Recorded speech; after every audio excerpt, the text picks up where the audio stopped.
Es el primer número, Vuela Pluma. Luego la revista Reflexión de la Universidad de San Marcos, también el primer número de Reflexión. El último número de la revista que todos ustedes conocen, Arequinca, una revista de arquitectura y de diseño y de construcción. Y el último número también de la revista Voces, ¿no? Que tiene muy buenos textos, muy buena fotografía y buena diagramación, ¿no? Reúne una serie de virtudes que no es fácil reunir. Ahora, de estas nuevas revistas, ¿no? Por la diagramación, no he leído todavía el contenido, pero por la diagramación me gusta más Vuela Pluma, ¿no? Porque está mejor la diagramación, ¿no? La letra, el ordenamiento textual, ¿no? La ausencia, ¿no? de atiborramiento, etcétera, cosa que no se echa de ver en esta revista. Que no digo que esté mal, pero es más difícil en una época que no es lectocrática, sino videocrática, es más difícil de leer, ¿no? Yo no digo que no deba leerse, no, digo que ahora que estamos en época videocrática hay que facilitar la lectura, ¿no? En lectocracia uno puede, pues, publicar cosas de difícil lectura, pero lo van a leer, pues, pero en esta época no. Luego aquí veo, hay un artículo, me parece, sí, sobre Vallejo, la muerte de Vallejo en el testimonio de Juan Larrea, ¿no? El otro día estuve releyendo Trilce, ¿no? En la edición que ha hecho, en la última, en la edición que ha hecho Ricardo González Vigil, porque en la anterior, de la poesía completa de Vallejo, hay errores, ¿no? Hay errores, pero no de Vallejo, aunque también hay errores de Vallejo, ¿no? Pero eso es otro cuento. Pero hay errores de edición, ¿no? Hay errores de edición. Y ahí se me había pasado, ojo, se me había pasado que el adjetivo sumerso, ¿no? Que está en los artículos y crónicas, está una sola vez, pero está. Está también una sola vez en Trilce. ¿Sí? Está también una sola vez en Trilce. Pero en las palabras de Trilce, el libro de Marco Martos y Elsa Villanueva, cuando uno ve los comentarios respecto al poema, donde está, creo que es el poema séptimo, me parece, no recuerdo, pero es uno de los primeros poemas, cuando uno ve qué cosa dicen acerca de esta palabra Marco Martos y Elsa Villanueva, no dicen nada. Y sin embargo, en la misma página de los comentarios, líneas arriba, ¿no? Dice textualmente, dice, porque cuando uno está inmerso en la poesía de Vallejo, porque si hubieran sabido lo que significa sumerso, entonces hubieran dicho interparentéticamente, a propósito de inmerso, Vallejo dice en este poema sumerso o sumersa, usa la forma femenina. Bueno, pero es el mismo adjetivo, ¿no? A propósito de inmerso, ¿no? Vallejo dice en este poema sumersa. Y entonces eso requiere de una explicación. Y entonces explicar qué cosa quiere decir sumerso, ¿no? Y qué relación hay entre sumerso e inmerso, ¿no?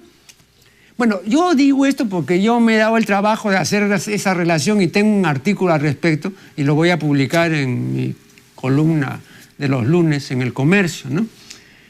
Pero he añadido este ejemplo, ¿no? Un ejemplo de Vallejo, ¿no? Que, bueno, me pareció valioso porque además nadie había reparado en eso. Y como es un participio pasivo irregular que no se usa, entonces la gente le parece, pues, que es una palabra, pues, que inventó Vallejo y todo, como ocurre con muchas otras palabras que efectivamente provienen de la inventiva vallejiana, ¿no? También comprobé, yo, Juan, no me las doy en absoluto de vallejista porque no lo soy, pero digo, para posible investigación ulterior de quienes se dedican, pues, a la investigación de la obra vallejiana, muy valioso. Allí, eso sí no recuerdo exactamente el poema, pero es en Trilce. Allí el término lindes, cuando él está hablando de unos platos de comida, ¿no? Y unos platos singulares, ¿no? Y dice lindes fritas, dice, o fritas lindes, algo así, pero lindes. Entonces hay lindes como lindero, como límite, no tiene nada que hacer, ¿no? Pero como el plato anterior que menciona es también medio raro, creo, pero bueno, hay que investigarlo, ¿no? Creo que o fue errata o fue disgrafía del propio Vallejo, que oyó campanas pero no recordó dónde las había oído, ¿no? Eso puede haber ocurrido, ¿eh? Puede haber ocurrido. Entonces mi lectura, corrigiendo esto que yo juzgo dislectura, mi lectura no es, por supuesto, lindes, ¿no? Sino liendres, o sea, huevecillo de piojo. A eso se refiere Vallejo. Porque el plato anterior es también un plato así bastante extravagante, ¿no? No recuerdo exactamente en este momento, estoy citando de memoria. Pero propongo la lectura liendres y no lindes. Eso es o un error, ¿no? o un error también de Vallejo que recordó mal, ¿no?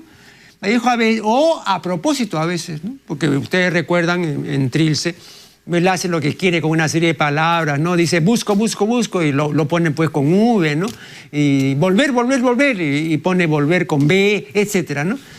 Y luego repite las consonantes, ¿no? Como si esta repetición sonara, etcétera, ¿no? Entonces, claro, él hace lo que da la gana en ese sentido. Eso no me parece a mí meritorio, ¿no? Podrá ser muy libre, muy espontáneo y todo, pero yo no le veo a eso, con toda sinceridad y con todo respeto, ¿no? Pues un gran poeta. Pero yo no le veo a eso mérito ninguno, ¿no? Sinceramente, ¿eh? No, ese tipo de cosas, bueno. Y además, ahora que releí el asunto, vean, es algo patente que, al menos si hemos de creerle como yo le creo, y creo que como todos, porque es una autoridad en este caso, digamos, y es una fuente necesaria que hay que citar, si le creemos a Espejo Asturrizaga, ¿no? Trilce sin Otilia Navarrete, ¿qué cosa queda de Trilce? ¿No? Sin la madre y sin Otilia Navarrete, que como diría el doctor Silva, es otra madre, dos madres, pero sobre todo sin Otilia Navarrete. Pero revisen ustedes, cada poema de Trilce tiene una referencia a Otilia Navarrete.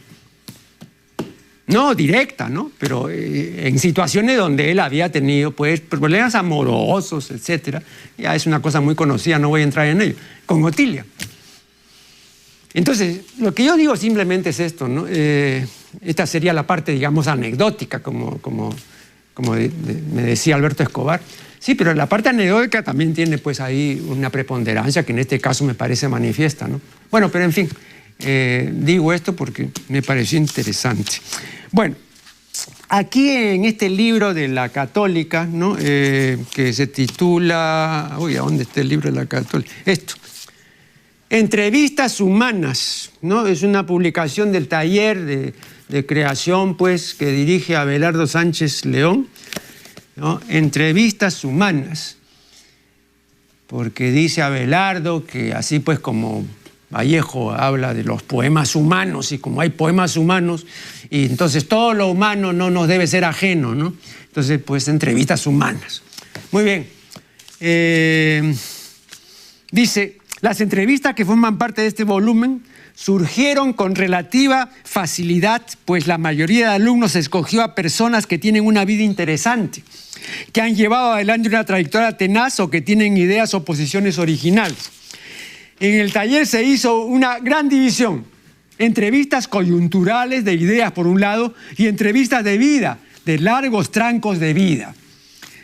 Podemos decir que en su gran mayoría las entrevistas de este libro corresponden a las del segundo bloque y por esa precisa razón las denominamos humanas, poemas humanos, entrevistas humanas. Nada de lo humano nos debe ser ajeno. Vean, a propósito de entrevista o del verbo entrevistar, si ustedes se molestan en ver cómo define el diccionario de la Academia el verbo entrevistar, verán lo siguiente. Entrevistar es mantener una conversación con una o varias personas acerca de ciertos extremos.